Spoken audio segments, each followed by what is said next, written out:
Blessed Sunday o mapagpalang linggo po sa ating lahat. Narito na naman ang inyong lingkod para sa ating daily na pag-aaral ng ating gospel. And kumusta po ang lahat? I do hope and pray that everyone is doing well and okay. At ang inyong lingkod po ay dahil medyo maaga pa, ay naghihintay ng ating mga kasamahan o mga in-invite para makapunta sa ating gawain dito sa ating fellowship sa ating lugar. So, um, ang bawat mga pagsubok na pinagdadaanan natin yan, kamakailan nga lang po ay naghahabagat po sa atin sa Pilipinas. Kaya ayun, medyo danger po para sa mga tumatawid sa mga dagat kagaya sa isla namin. And at the same time, ayan, maraming mga estudyante ang masaya dahil mostly ay suspended ang kanilang mga klase. At sabi nga, ang mga habagat man, storm and challenges in our life will only pass by and it will still not stay for a long time. Ayan. Kagaya din sa atin, kung tayo ay may mga pinagdadaanan, kawalan man, problema, mga pagsubok sa buhay, lagi nating isipin na ito ay panandalian lamang at hindi ito magtatagal. Ayan. So, bago tayo dumako sa ating sharing devotion video, huwag po natin kakalimutan ang manalangin at magpasalamat sa ating Panginoon una at higit sa lahat. So, let us pray. Ama naming Diyos na makapangyarihan sa lahat, pinupuri at pinasasalamatan ka po namin. Salamat sa buhay, kalakasan at hininga na patuloy niya yung pinagkakaloob sa aming Panginoon. Gayon din po, Panginoon, sa mga testing, trials, problems, Panginoon, mga answered prayer na bagamat hindi man namin ipinanalangin, Panginoon, o matagal na namin pinapanalangin, Panginoon. Ngunit ang paghihintay or patient namin, Panginoon, ay nasusubok, Panginoon, at ang aming character at ang aming trust and faith in you, Panginoon. Sa bawat mapagdadaanan namin, Panginoon, alam namin na lagi ka namin kasama at lagi kaming tagumpay sa lahat ng ito, Panginoon. Ngayon din po, Panginoon, we thank you, Lord, for the divine protection, promotion, godly wisdom, Panginoon, at sa lahat ng mga bagay, Panginoon, sa aming pamilya, sa aming mga kakilala, sa aming mga churchmate, Panginoon, o nasasakupan, Panginoon, ay alam namin sa inyo nagmumula, Panginoon. Ngayon din, Panginoon, sa aming magiging pag-aral at pagbubulay-bulay ng inyong mga salita, dalangin namin na kayo ang mangusap, Panginoon. Make us as your mouthpiece lamang po, Panginoon, that the glory belongs to you alone, Panginoon. Itago mo po ang inyong mga lingkod na nagpapahayag ng inyong mga salita sa inyong likuran, Panginoon, at hindi ang aming karunungan ang makita, Panginoon, ngunit ang divine wisdom, Panginoon, na nagmumula sa inyo, Panginoon. Kayo po ang maging tagapangusap, Panginoon, at maging instrumento niyo lamang po ang mga gaya namin, Panginoon, na boldly and humble down, Panginoon, na ninanais na maipahayag at ma-share ang inyong gospel, Panginoon, o good news sa lahat ng tao, Panginoon.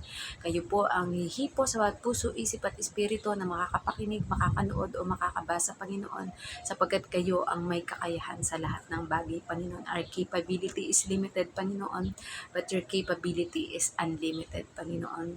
Let your glory alone be magnified and be glorified, Panginoon, at salamat sa ginapos na gawa ng Panginoong Hesus sa krus ng Kalbaryo o Golgota, kaya kami ay may good news o ebanghelyo na maaaring ipamahayag sa bawat tao, Panginoon. Nasa sa kanila na po kung sila ay maniniwala o hindi, Panginoon. But we do our part, Panginoon, to be a part of sharing your gospel to the whole world earth, to the end of the age, Panginoon. Kaya din po, salamat sa banal na Espiritu o Holy Spirit na siyang gumagabi sa amin upang ang aming bawat gagawin, sasabihin, at magiging pakitungo sa aming kapwa ay tanging nakalulugod lamang sa inyo, Panginoon. We honor you, we love you, and we glorify you. This we pray in the Father Jesus Christ. Amen. Ayan. So, dumako po tayo sa Lucas 24:24, ito po ang sinasabi. Pumunta rin sa libingan ang ilan sa mga kasama namin at ganoon nga ang natagpuan nila. Ngunit hindi nila nakita si Jesus. Message, sinasabing pumunta rin daw ang mga kasamahan nilang lalaki kasama nga si Pedro at kung ano ang sinabi ng mga kababaihan na wala doon ang bangkay ng Panginoon ay yun nga din daw ang nakita ng mga ito. Application. Dahil bilang mga lalaki ay di nga sila kumbinsido, kaya't may mga nagkumpirma nga na mga lalaki. Di nga lang nakita ng mga ito ang anghel, pero ang telang pinambalot sa katawan ng Panginoon na lang ang nakita nila doon. May pagdududa ka din ba kung totoo ang Panginoon at ang mga pangako niya? Kung wala ka pang pagkakilala at tunay na relasyon sa Panginoon, humanap ka ng paraan o tao na makakatulong sa iyo. So, purihin ang pagkabasa ng mabuting balita ng ating Panginoon, 'di ba? So, yun nga, may disbelief, 'di ba? Ang mga kalalakihan sa mga kababaihan, kaya mas gusto nila na ma-confirm na sila mismo yung pupunta doon sa sinasabing lugar na kung saan ay hindi nakita ang katawan ng ating Panginoon sa libingan na pinaglibingan sa Kanya, di ba? And truly enough, ang nakita nga lang nila ay yung tela na pinambalot sa ating Panginoon, pero wala na dun yung katawan, and hindi rin nila nakita yung mga anghel ng ating Panginoon, 'di ba? So sa ating buhay ganyan, may mostly nangyayari kasi yan sa atin. Yun yung ini-implant sa atin ni Satan o ng kalaban, na kung saan nakabasa ka ng word ni God. And sabi nga, in the scripture, lahat ng pinapatungkulan nito ay walang iba kundi ang ating Panginoong Yesus. Magmula pa sa pasimula, 'di ba? In the beginning was the Word, which is ang ating Panginoon. At yan din ang ginamit ng ating Panginoong Yesus after 40 days na siya ay nag-fasting, nag-prayer and fasting sa ating Diyos Ama, 'di ba?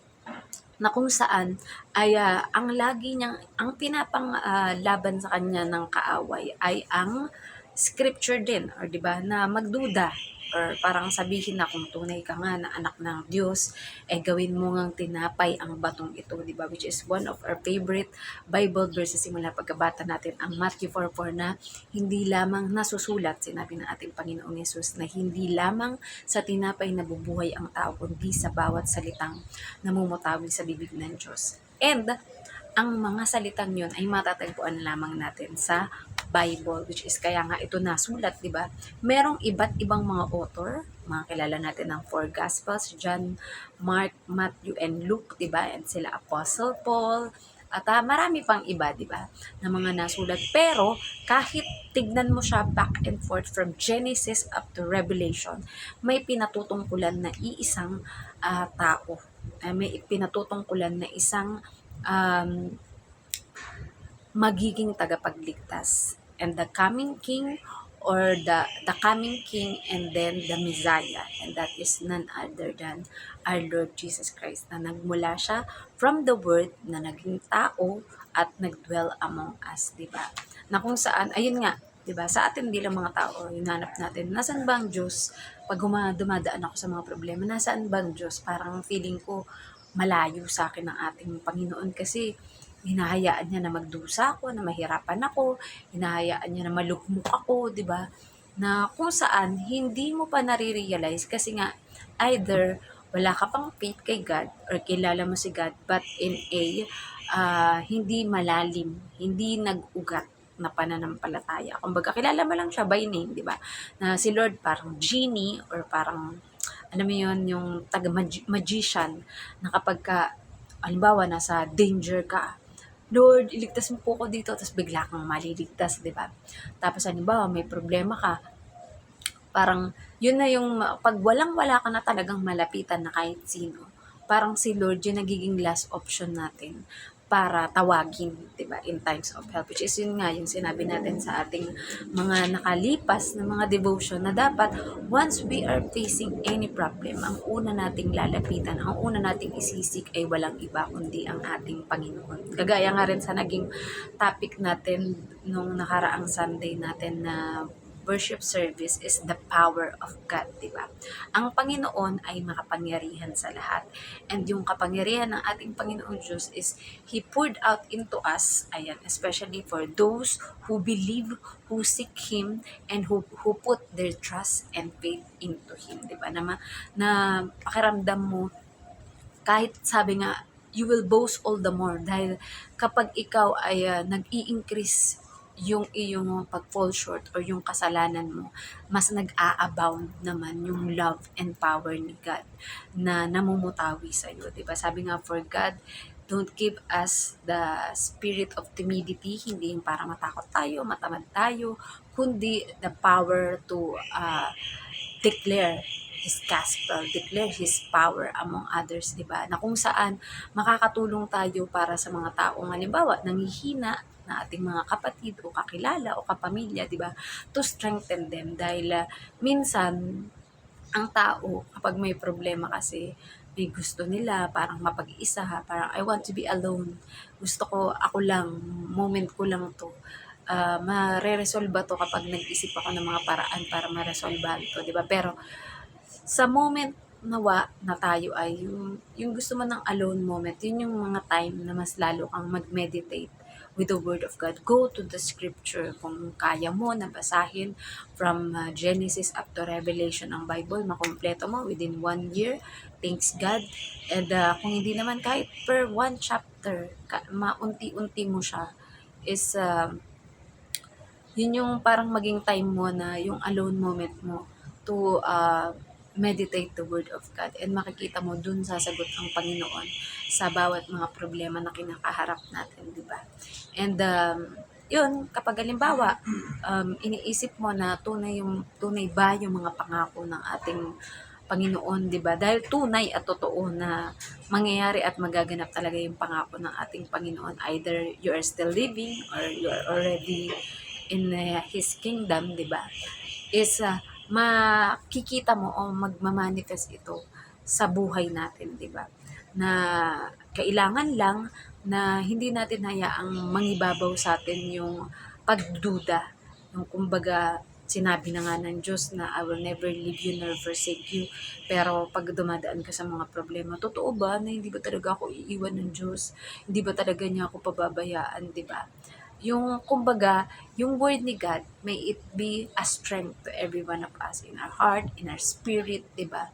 Na kasi ang ruler of this world is none other than Satan, because he wanted to be much higher than God. Pero no one can be higher than God because he is God alone.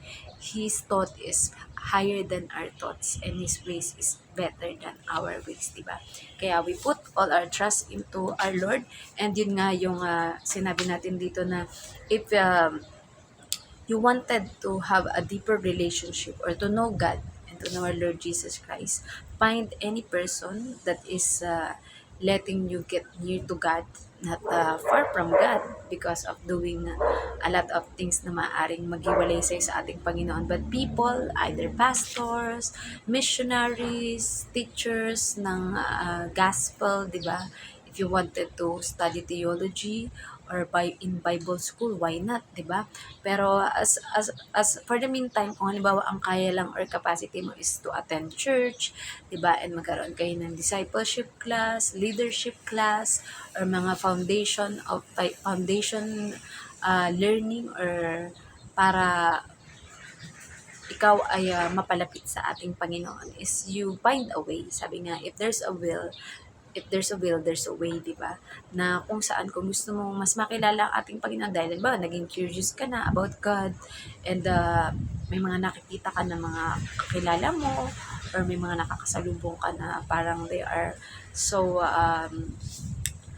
so faithful to the Lord, di ba? Yun yung makikita mo na magiging way ng Diyos for you to become closer to Him and to know more about Him. And yun lang, wag mo silang itataboy. Bagkus, hanggat maaari, try to be close to them because you know that they can lead you to be close to our Lord. And para yung mga confusion mo and mga disbelief mo ay magkaroon ng kaliwanagan, especially if it comes from the scripture and the Word of God. So, ayan po na may natutunan kayo sa ating maiksing share na devotion video, and gagawa po muna ulit tayo ng ating iba pang devotion habang inintay ang ating mga kasamahan sa church and yung mga invite natin kung sila ay darating. So, let's all end up into closing prayer. Ang maraming Diyos na makapangyarihan sa lahat, pinupuri at pinasasalamatan ka po namin. Salamat sa inyong mayamang mga salita, Panginoon, that there may be confusion or disbelief in us, Panginoon. Help us to strengthen our faith and our trust in you, Lord God, and to keep on holding to your promises, Panginoon, that it will happen and it will manifest in our life, Panginoon. If we put our whole trust to you, and we pray, Lord God, para sa mga tao na wala pang pagkakilala o pagtanggap sa inyo, Panginoon, na meron kayong gagamitin ng mga platform, mga tao na maaari nilang makasalubong o makakilala, Panginoon, o maging mga kapamilya o kaibigan, Panginoon, na magiging dahilan for them to hunger to your words, Panginoon, and to know you much more and much deeper and to have a deeper relationship sa inyo, Panginoon. We also pray, Lord God, para sa lahat po ng mga dumadanas ng mga financial na problema, Panginoon. We know, Lord God, that you are the God who provides, Panginoon. Maybe sometimes we are lacking, we are saying that it's not enough, Panginoon, but you will make a way, Panginoon, para matugunan, Panginoon, ang mga pangangailangan namin ito at maa-amaze na lang kami, Panginoon, kung paano ka kumilos sa mga aspetong ito, Panginoon. We know, Lord God, also that you are the God of restoration, Panginoon, na anumang broken family, broken marriage, broken relationship, Panginoon, ay kayang-kaya ninyong i-restore at muling mapanumbalik ang pagmamahalan at harmony sa bawat isa, Panginoon. We also pray, Lord God, for all the sick or all the sickness, Panginoon, of this world, Panginoon, that you are the God who heals, Panginoon, and by the stripes and wounds of your Son, Jesus Christ, we are totally healed, Panginoon, whether it's physically, mentally, spiritually, at anumang mga aspeto, Panginoon, ng karamdaman, Panginoon, malubaman ito o hindi, Panginoon, ay kayang-kaya niyong pagalingin kung inyong nanaisin, Panginoon. Gayon din po, Panginoon, kung ang kalooban ninyo ay ang lumisan na at magpahinga na sa inyong paraiso or paradise, Panginoon, ng mga kakilala namin o mahal sa buhay, Panginoon. I give the comfort sa mga mauulila, Panginoon, and rest assured that their family, once they put their trust, believe, and have a deeper relationship with you, Lord God, they will be reunited with you in your kingdom in heaven, Panginoon. Ngayon din po, Panginoon, we pray for all the pastors, priests, evangelists, missionaries, apostles, teachers, Panginoon, mga regular members, all the body of Christ na iba't ibang denomination, iba't ibang name, Panginoon, as long as we are lifting up your name, Jesus Christ, our Lord and Savior, Panginoon, na ipakilala at ipalaganap ang inyong good news o ebanghelyo sa lahat, Panginoon. We know, Lord God, na ginagabayan niyo po at pinoprovide niyo po ang lahat ng pangangailangan nila, whether it's traveling by the sea, by the land, by the air, Panginoon. Kayo po ang siyang nag-iingat upang makarating ang bawat isa ng maluwalhati, even to the remote places of the world, or even if to the moon, to the different planets, Panginoon, dahil pagmamayari niyo rin po yun, as long as there are people that needed to hear your gospel, Panginoon. We also pray, Lord God, para sa aming bansang Pilipinas, Panginoon, that you will restore the Philippines. All the economic progress will happen to the Philippines, Panginoon. At gayon din ang bawat leader ng aming mga bansa, Panginoon. Patuloy naming idinudulog na matapos na ang mga kaguluhan, Panginoon, at bagkos they will have a divine fear to you, Lord God, so that our nation, Panginoon, will rise again, Panginoon, and will rise not only as the only Christian nation, Panginoon, but all the nation will be Christian and will believe in your Son, Jesus Christ, and have a deeper relationship with you, Lord God, na ang sisiwalat, Panginoon, ng mga pangyayari na ito, Panginoon, ay magiging daan, Panginoon, para sa tuluyang pagbabago, pag-amin at pagsuko ng mga may ginawang anomalya o hindi maganda sa aming bansa, Panginoon. And we know, Lord God, na darating ang panahon, Panginoon, na ang mga OFW na kinakailangan mapalayo sa bawat pamilya kagaya na inyong lingkod, Panginoon, will be reunited with our family, Panginoon, sapagkat sapat na at higit pa ang kinikita sa aming bansang Pilipinas, Panginoon. You will open doors, windows of opportunities for everyone, Panginoon, na kung saan ay magpa-progress at magpa-prosper ang aming bansa, Panginoon. We know, Lord God, the blessed is the nation whose Lord is you, Lord God, Panginoon, at ang mga mamamayan nito, Panginoon. At alam namin, Panginoon, na mas lalo pang mangingibabaw ang Kristyanismo, Panginoon, that we will raise up your name, Jesus Christ, Panginoon, above all nation, Panginoon, at lahat ng mga taong naniniwala at nagtitiwala sa inyo, Panginoon, ay pagpapalain, Panginoon. Kaya din po, Panginoon, we pray, Lord God, para po sa bansa ito na Hong Kong. Salamat sa aming mga employer o mga boss, Panginoon. May you continue to bless them in all aspects of their life, Panginoon, financially, physically, emotionally, Panginoon, sa school, sa work, Panginoon, sa mga business, Panginoon. Alam namin, Panginoon, na kayo po ang siyang gagabay at magbe-bless sa kanilang higit pa ng siksik, tiglig at umaapaw. Salamat po dahil sila ang mga way ninyo, Panginoon, para kami ay makapag-provide sa aming pamilya sa Pilipinas, Panginoon. We pray, Lord God, and we thank you for Hong Kong, Panginoon, for letting us to worship you, to glorify you, Panginoon, sa mga different churches, Panginoon, na meron dito na hindi kagaya sa ibang mga bansa, Panginoon, that pinaparusahan nila, Panginoon, o sinasaktan ang mga nagde-declare ng kanilang faith at paniniwala sa inyo, Panginoon. I pray, Lord God, for that nation, Panginoon, they will come to know you, Lord God, and they will come to believe in you, Panginoon, that there is no other God to worship except you, Lord God. Kaya din po, Panginoon, I pray for Israel, Panginoon, na inyong bansang pinili, Panginoon, na mga Hudyo, Panginoon, ay tatalikod sa paniniwala sa iba't ibang mga Diyos-Diyosan, Panginoon, and they will believe in the only true God na walang iba kundi kayo, Panginoon. At alam namin, Panginoon, that there will come a time, Panginoon, na kayo ay muling magbabalik upang kunin kaming lahat ng mga pinabanal at mga nanatiling, nananalig at nagtitiwala sa inyo hanggang sa huling hininga ng aming buhay dito sa mundo, Panginoon. Maging kagamit-gamit nawa ang bawat isa, Panginoon, para sa inyong ebanghelyo, Panginoon, para sa pag-share ng inyong gospel, Panginoon, at huwag mahiya o huwag matakot, Panginoon, na ipakilala kayo, Panginoon, sa lahat ng tao na aming makikilala, Panginoon. We honor you, we glorify you, we love you, Lord. This we pray in our Jesus Christ. Amen. Bye-bye po sa ating lahat and God bless.